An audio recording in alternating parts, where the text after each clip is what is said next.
Hello friends, मैं हूँ मोनिका और सबसे पहले आप सबको विश करती हूँ very very happy new year और उम्मीद करती हूँ कि आपका ये आने वाला साल बहुत ही अच्छा जाए। तो मुझे लगा नया साल है तो चलो नए साल में कुछ मन की बात बताती हूँ आपको। जैसे कि आज 1 जनवरी है तो मैंने ट्रैवलिंग प्लान की थी।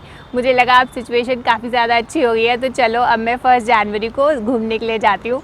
तो मैं दिल्ली जाने वाली थी और मैंने 17 डेज़ का प्लान बनाया था और आज मेरी शाम की 5 बजे की टिकट है और मैंने पूरी तैयारी कर ली क्योंकि दिल्ली में इतनी ठंड भी होती है। अपनी जैकेट कपड़े सब अच्छे से तैयार करके बैग अच्छे से पैक कर लिया और पूरी तैयारी थी मेरी जाने के लिए। मुझे लगा एयरपोर्ट के भी काफ़ी लोगों ने मुझसे सवाल पूछे, उन सवालों के जवाब भी दे दूँगी। एयरपोर्ट पे जाके एक अच्छा सा इंफॉर्मेटिव वीडियो बनाऊँगी, फिर दिल्ली जाऊँगी, वहाँ पे भी कुछ वीडियोज़ बनाऊँगी। फिर उसके बाद मुझे पंजाब में जलंधर भी जाना था जहाँ पे मेरे इन-लॉज़ रहते हैं, तो वहाँ पे भी कुछ वीडियोज़ बनाऊँगी। पर अब हुआ कुछ ऐसा कि कोविड की मार फिर से पड़ गई और मेरे को सबने कहा कि दिल्ली जाना इस समय सही नहीं रहेगा। तो मेरे को काफ़ी मुश्किल हुई ये डिसीज़न लेने में कि मुझे नहीं जाना है। तो पर मेरे को सबने कहा कि ये समय दिल्ली जाने का सही नहीं है। तो फाइनली मैंने डिसाइड किया कि मैं दिल्ली नहीं जाती हूँ। तो मतलब आज शाम की मेरी टिकट है पर मैं नहीं जाने वाली हूँ। तो आप मेरे को कमेंट करके बताओ कि मैंने ठीक किया कि नहीं किया। और मुझे कहीं ना कहीं ये भी था कि चलो मैं अगर दिल्ली चले भी जाती हूँ और अगर इन केस मुझे ही कुछ हो जाता है, कोविड हो जाता है और मेरी वजह से मेरे जो फादर हैं वो दिल्ली में रहते हैं, उनको अगर कुछ हो जाता है, मेरे लॉज जो हैं अगर उनको मेरी वजह से कुछ हो जाता है तो वो भी मुझे अच्छा नहीं लगेगा। तो इसलिए मुझे भी ना जाना ही ठीक लगा। तो मैंने फिर अपना जो फ़िलहाल के लिए ट्रैवलिंग प्रोग्राम था उसको पोस्टपोन कर दिया। हाँ, मुझे बुरा लगा क्योंकि मैं काफ़ी दिन से प्लान कर रही थी, अपने दिमाग में बहुत सारे आइडियाज़ बना रही थी। पर एनीवे कुछ चीज़ें जो है हमारे हाथ में नहीं होती हैं। और जैसे कि ये साल का पहला दिन था तो मैं पहले ही दिन तो उदास नहीं हो सकती थी, इसलिए मैंने कहा ठीक है अब जो हो गया। कुछ चीज़ें हमारे हाथ में होती हैं और कुछ चीज़ें हमारे हाथ में नहीं होती हैं। तो अगर अब ये मेरे हाथ में नहीं है तो मैं अब इसकी वजह से परेशान तो नहीं होंगी, पर अब मैं जो कर सकती हूँ मैं वो ज़रूर करूँगी। तो कुछ वीडियो अब यहीं पे बैठ के बनाऊंगी और मैंने सोचा है अभी फ़िलहाल हमारा एक ग्रुप है, वो उसका नाम है लाइफ प्रिंसिपल। उस ग्रुप के अंदर हर हफ्ते हम एक बुक है उसका नाम है एटॉमिक हैबिट्स, उससे चैप्टर्स पढ़ते हैं और एक दूसरे के साथ डिस्कस करते हैं। और ये बुक जो है ना वो बहुत ही ज़्यादा अमेजिंग और ऑसम बुक है। मैं पहले उसकी शक्ल दिखा देती हूँ आपको। ये है बुक, इसका नाम है एटॉमिक हैबिट्स। तो ये बुक हम हर हफ्ते डिस्कस करते हैं और इसके अंदर कुछ छोटी छोटी हैबिट्स हैं, ऐसी इम्पॉर्टेंट हैबिट्स हैं कि अगर हम इन हैबिट्स को अपनी लाइफ के अंदर ले आए ना तो इतनी पावरफुल है कि हमारी ज़िंदगी हमेशा के लिए ही बदल सकती है। तो मुझे लगा क्यों ना फिर मैं इन हैबिट्स के ऊपर ही वीडियोस बनाऊं।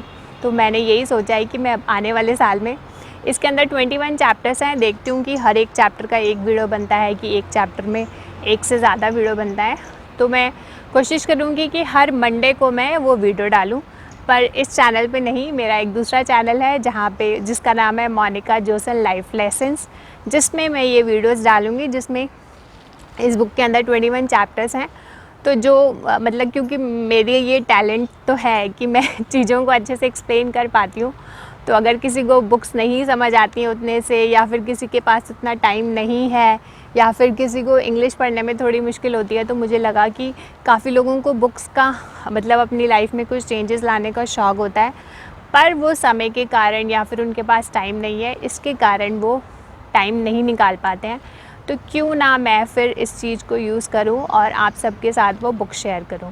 तो अगर आप ये इंटरेस्टेड हैं, ऐसी चीज़ों में सब लोग तो नहीं होते हैं, पर अगर आप इंटरेस्टेड हैं तो मैं ये बुक्स जो है लोड करना स्टार्ट करना शुरू कर दूँगी।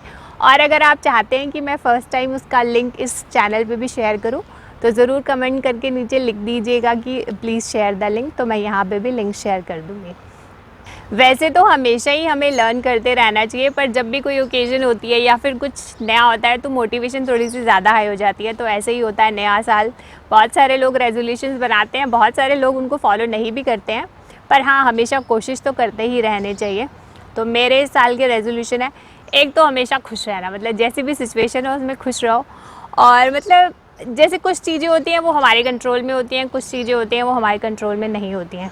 तो अगर कुछ ऐसा हो गया जो मेरे कंट्रोल में ही नहीं है, अब मैं ट्रैवल नहीं कर पा रही हूँ, तो ये मेरे कंट्रोल में नहीं है, तो इसलिए मुझे उसमें परेशान होकर कोई ज़्यादा फ़ायदा नहीं है। तो तो मुझे यही करना चाहिए, जो मेरी एग्जिस्टिंग सिचुएशन है उसमें मैं कैसे खुश रह सकती हूँ। तो मुझे फिर ये वीडियोज़ के आइडियाज़ आ गए कि चलो क्यों ना बुक ही पढ़ाएं, सबको बुक ही समझा दें। इतनी अच्छी हैबिट्स हैं कि अगर मेरी ज़िंदगी इससे चेंज हो सकती है तो क्यों ना दूसरे लोगों के साथ भी नॉलेज शेयर की जाए। और जो दूसरा मेरा सेकेंड इम्पॉर्टेंट ठीक है वो है कंसिस्टेंसी। कंसिस्टेंसी का क्या मतलब होता है, कोई भी काम को करते रहना। कई बार क्या होता है कि कोई काम जब हमारा दिल करता है तो हम करते हैं, और अगर हमारा मूड बनेगा तो हम करेंगे, और हमारा मूड ख़राब हुआ तो हम उसको काम को छोड़ देते हैं। तो इससे क्या होता है, उस चीज़ की रिदम ख़राब हो जाती है, कंसिस्टेंसी ख़राब होती है, और हमेशा ना हमें रिजल्ट्स नहीं आते। मतलब पहले हम 1 से 80 तक मेहनत करते रहते हैं, जैसे ही सिर्फ 20% और रह जाता है, 100 पे पहुंचने वाले होते हैं, तो हम अपने काम को बीच में रोक देते हैं। तो जब हम दोबारा शुरू करते हैं फिर से हमें 1 to 80 पे जाना पड़ता है, जबकि सिर्फ 20 ही स्टेप्स रह गए थे, अब हमें दोबारा से बाकी 80 स्टेप्स लेने पड़ते हैं। तो लाइफ में ना कंसिस्टेंसी बहुत ज़्यादा ज़रूरी है।